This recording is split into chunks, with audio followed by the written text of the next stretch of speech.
Hi everyone, I'm excited to be here today. The App Store redesign was a really challenging project and maybe one of my favorites that I've worked on yet. So I work for Shopify. It's a multi-channel commerce platform, and it enables our merchants to use our product to design, set up, manage, and do many things across the globe, across multiple sales channels, including mobile, web, social media, marketplaces, brick and mortar, and pop-up shops. Our partner community help elevate our merchants' businesses through the creation of apps and providing services like web design, content creation, photography, and more. So I work out of our Toronto office, and I lead a UX research team there on our platform team. And as the UX research team, we work really closely with the product team to ensure that we're making insight-driven decisions. And for those of you who are wondering what UX research is, it's about understanding the behaviors, needs, and contexts of our users. We help to build an empathetic team that are user-focused, and it aligns the product and business strategies with our users' needs and goals. Our work provides a basis or strong basis for decision making, so people feel confident in the product decisions that they choose. And we help replace assumptions about what people need and why with an actual insight. Research, put very simply, is a systematic process. So we think of a question, we gather evidence, we consider what it all means, and we repeat this process until we feel confident in the results.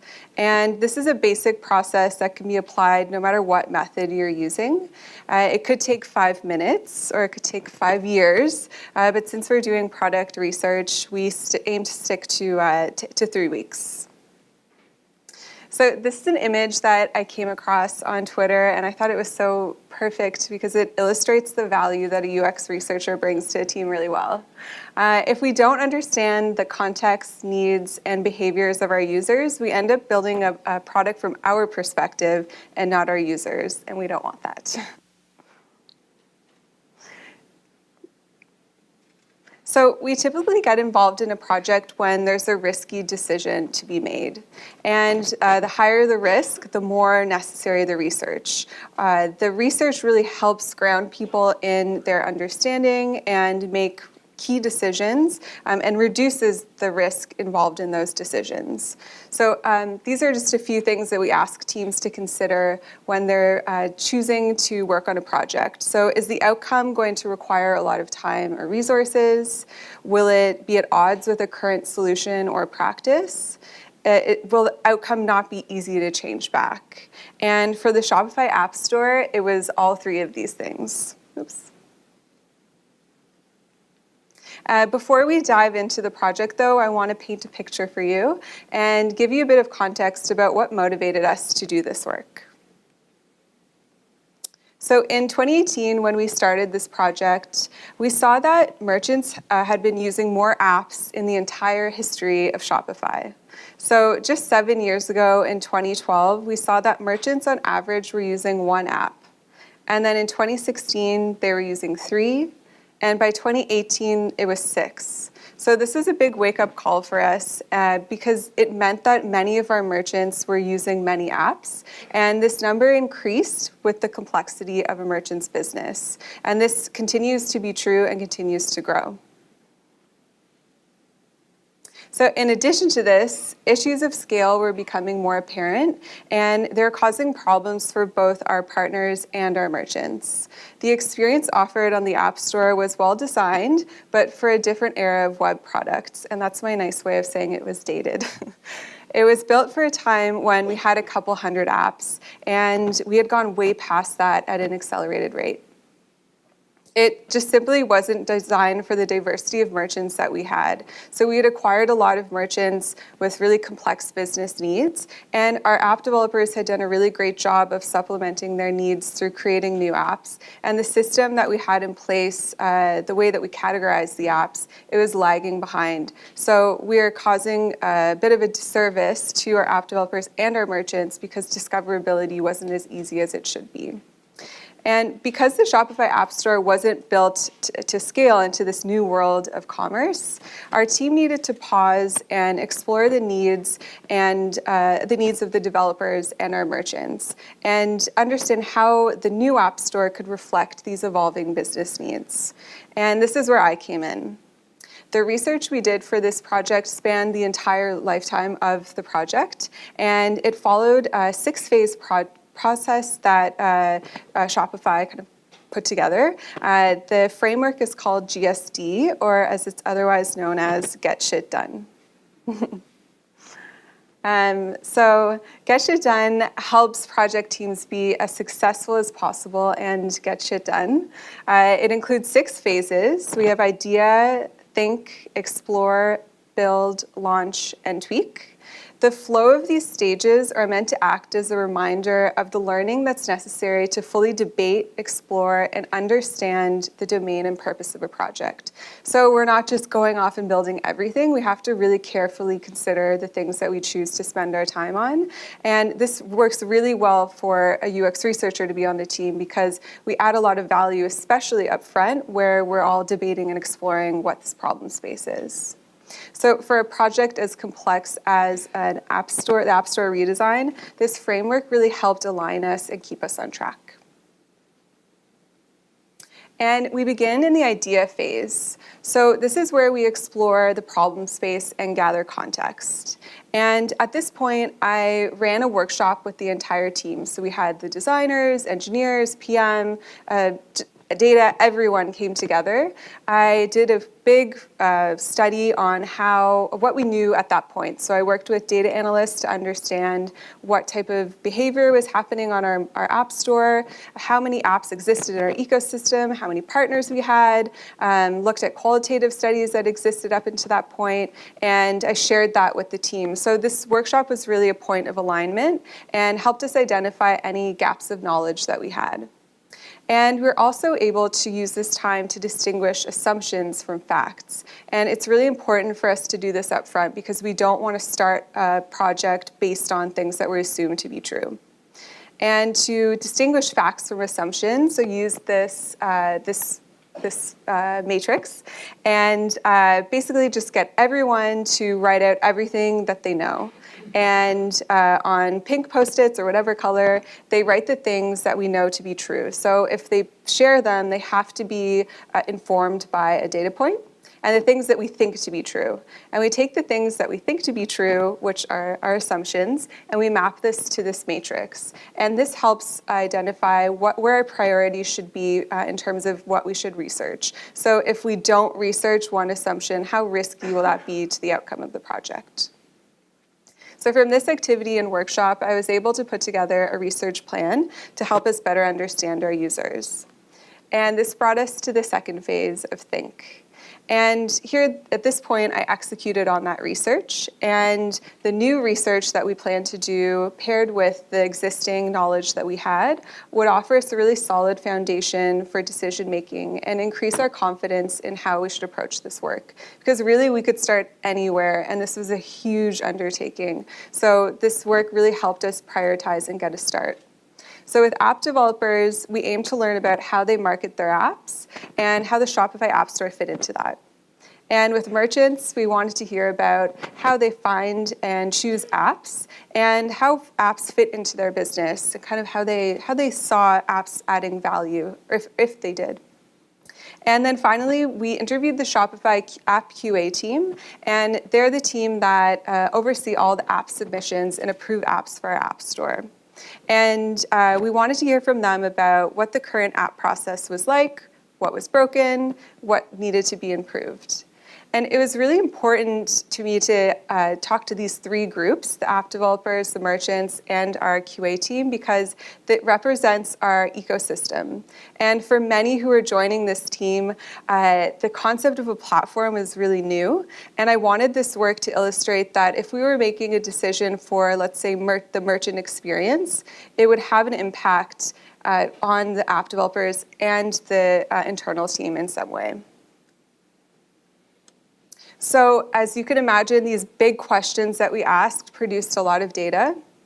And typically what we do at the end of a study is I'll take all the data, I'll synthesize it, identify any overarching themes, put together a presentation, a report, or some type of artifact, and that's the analyzed data that I share with the team.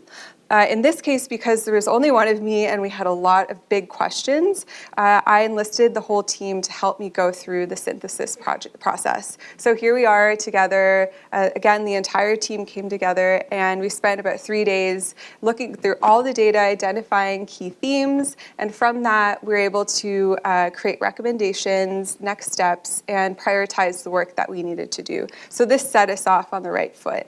And a really cool output of this was that my role is to bring the voice of the user to the team.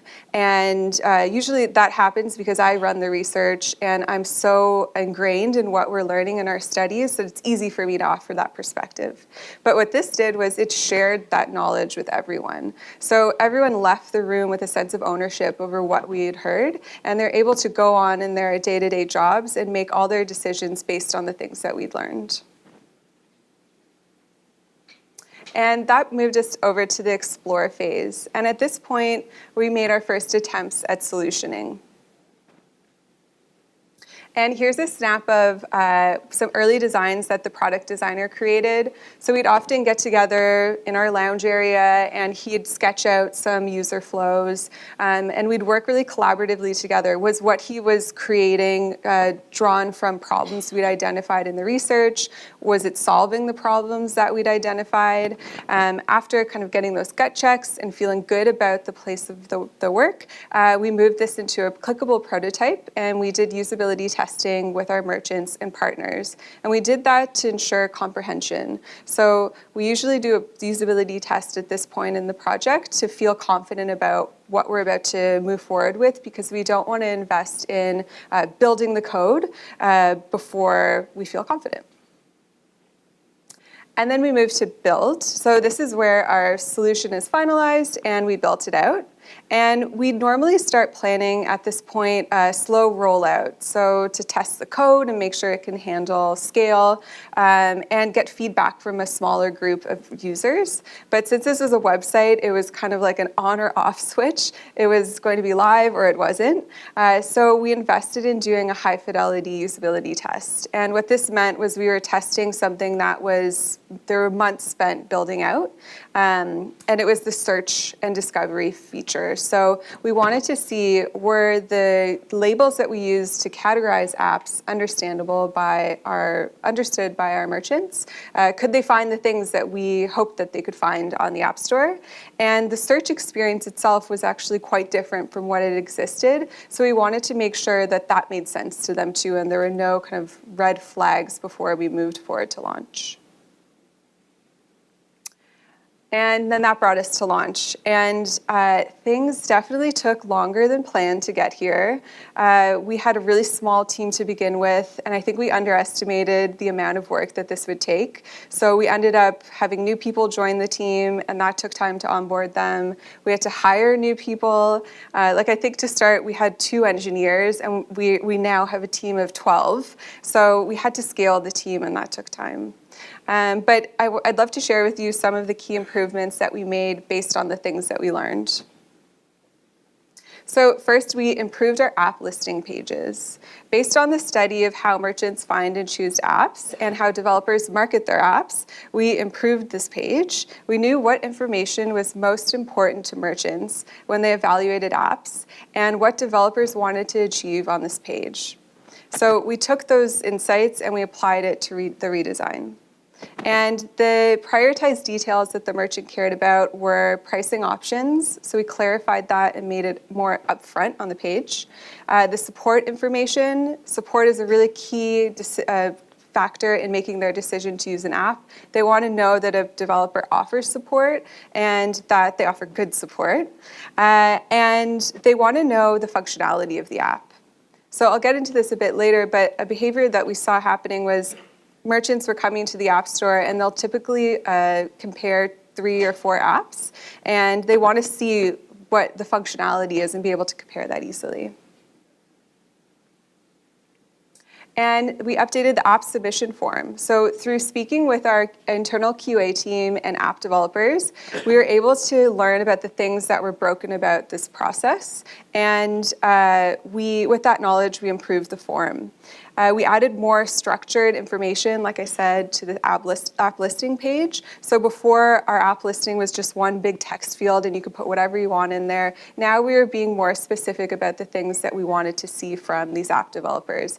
And hopefully they understood that what we were asking for would help them get more installs because they're based in our users' needs.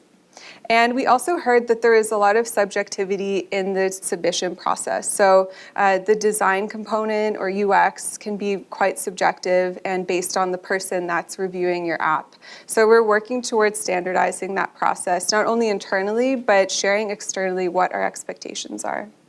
And we streamlined, and to further streamline this process, one of the things we heard a lot from app developers and internal teams was that this process can take a really long time. So we're working to automate more and more of this form. And we've improved our search and recommendations. So we learned that merchants will come to the App Store with key terms, like maybe they have a problem in mind, or app names to find apps. And we know that we learned that app developers understood that their success was really tightly linked to their appearance in the search results. So this is a huge part of our improvement. And along with providing merchants with key information they need to select an app, we added additional filters that let merchants narrow down their search results. And this meant that there's a higher likelihood of more app developers' apps being surfaced.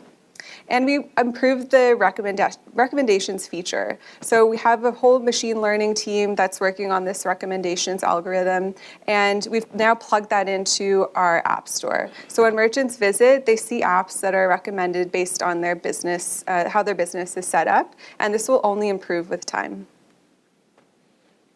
And we improved categorization. So like I mentioned, there weren't many categories that existed before, and we knew we needed to update this. So we built our classification system in a way that organizes by what apps do and what merchant problems they solve. So understanding that merchants come to the App Store with a problem in mind, they can now look at our navigation and see the problems that they may be there to solve and easily find apps that will do that for them. And we now have over 80 new subcategories and subcategories.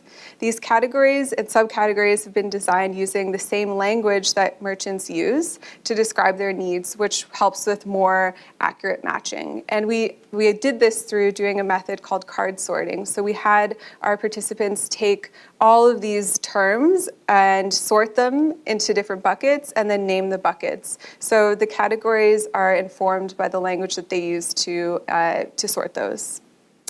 And as the App Store continues to grow with new apps that solve new problems, the categorization system will continue to evolve as well. So it's an upgrade from what we had before, more stagnant kind of structure. This will continue to grow. And the launch does not mark an end of a project. We didn't ship this and wave goodbye to it. There's now a whole team that's dedicated to this, and they're continually iterating on what we've built. So the App Store was built now as a platform for app discovery, and what we launched was just a first step towards this. And that brings us to the final stage, which is tweak. And this is where we observe how people are actually using our product. You can only learn so much in a controlled environment through the testing that I do. So it's always interesting to finally launch and see how people are actually using the product. And we iterate on the solution based on these insights through the behavioral data that we collect, and also on customer feedback. So an example of tweak that happened recently was we recently updated our app listing page to allow app developers to respond to app reviews. And we knew this was an important feature for app developers, and it even came up on the day that we launched the App Store. We saw all over social media, but when are you going to launch the functionality for us to respond to our reviews? App developers understood that reviews were really important in the merchant's experience of deciding what app to use. It was the merchant's way of looking at their peers' impression of what their experience was like with that app. And it was a very one-way before. So a merchant could leave this review, and the developer could follow up with them privately, but never in the public forum. So we had launched the updated app listing page, and we saw comments like this. So this user says, "I think this is an absolutely basic feature," and we definitely agreed. So we took the updated app listing page and we built upon it. So we added this functionality to reply to reviews. And this is really our philosophy for the App Store. We now have a strong foundation. We invested a lot of time in building that out, and now it's all about iteratively improving it. And this is just days after our launch. Our product manager, Mladen, saw this on the App Store, and it was really cool to see this app developer had followed up with the app developer followed up with the merchants who'd had a tough time trying to solve something, and they're able to help them resolve their issue, and so they edited their review. So it takes time to understand users, how they use your product, the problems they have, and if your solution solves those problems. It's critical to invest this time, though, to gain all these insights, because it ensures that your team is working on the right thing and solving the problems that exist for your users. It also helps you align your business goals with your users' needs. And through UX research, we're able to identify the most valuable features for both our merchants, partners, and Shopify. Make informed product decisions. So what we chose to build and design came from a place of understanding, and prioritize what we were going to work on. So like I said, this was such a big project, we could have started anywhere, and this really helped ground us in where we should start.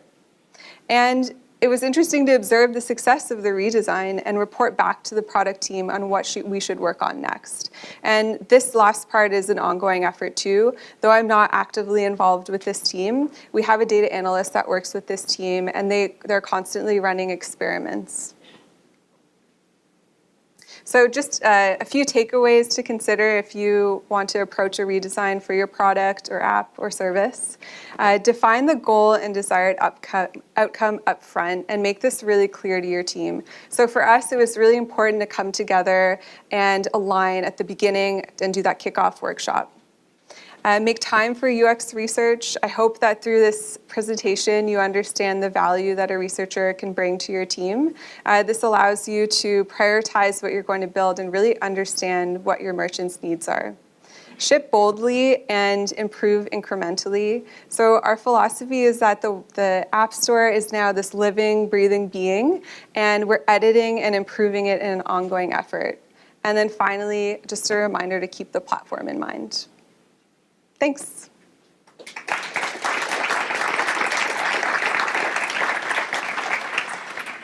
Thank you so much. So one of the interesting things that's happened over the last 12 months, as I understand it, is now the App Store is now a first-class product inside Shopify, which is a big investment, which led to actually having a UX team. So we saw the growth of the apps, but internally, it's obviously great to see the App Store being a first-class product. What does Shopify want from its app ecosystem? Why is it such a priority internally?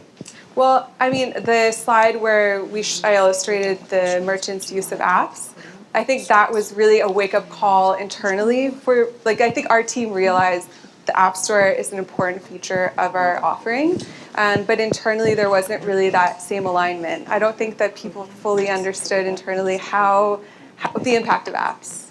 And that point helped us illustrate the importance of this project and get stakeholders buy-in. And from that point on, we were just given, resources to build this as a product. So it's no longer, we like to joke that it was really just like a landing page for your apps, and now it's a full-blown product, and we'll continue treating it that way. What have been the results so far of the redesign? I can't share any specific numbers because we haven't shared it publicly, but I can say that it's been hugely successful. Great. Questions from the audience? Here, Richard.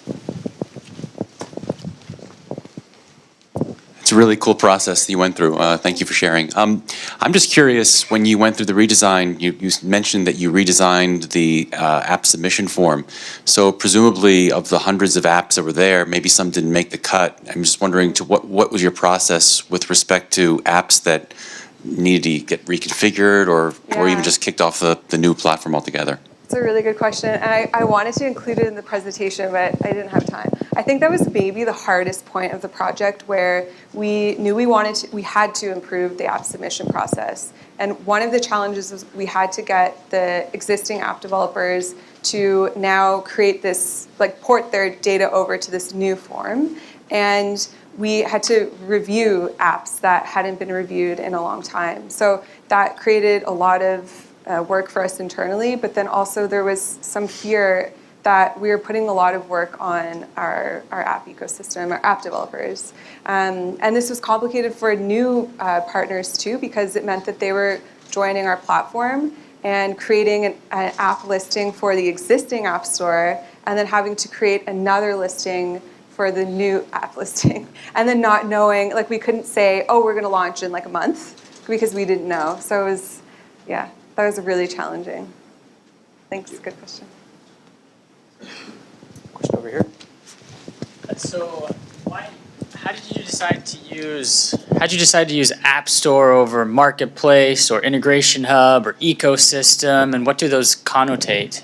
So our App Store existed before, and it had brand power, and so we wanted to leverage that. And I think it's just very straightforward. It is an app store. So there wasn't really any discussion of changing that. Internally, though, our teams did organize. So App Store was part of a product area called Marketplace. And so internally, we saw it as a marketplace. And the teams that worked within that product area, they shared market research insights, UX research insights, and kind of built off each other to create a great network and system. Any other questions? Thank you so much. Yeah, thanks. It's great to hear the insights of Shopify.